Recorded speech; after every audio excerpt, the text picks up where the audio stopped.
Hi friends, welcome back to crazy cooking Kannada vlogs YouTube channel. ನೀವೇನಾದ್ರು ನನ್ನ channel ಹೊಸಬ್ರಾಗಿರಿ ದಯವಿಟ್ಟು ಎಲ್ಲ ವೀಡಿಯೋಸ್ನ ನೋಡಿ. ನಿಮ್ಗೆ ಇಷ್ಟ ಆದರೆ don't forget to like, share, comment and subscribe to my YouTube channel.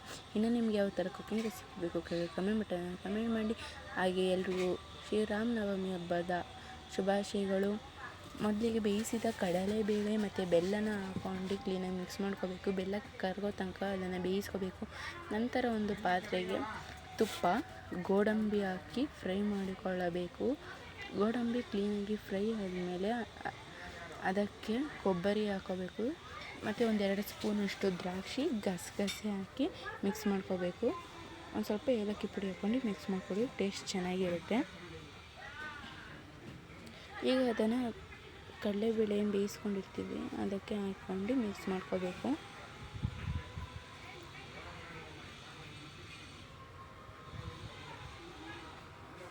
ಈಗ ಹಾಕಿ ಕ್ಲೀನಾಗಿ ಎಲ್ಲನೂ ಮಿಕ್ಸ್ ಮಾಡ್ಕೋಬೇಕು.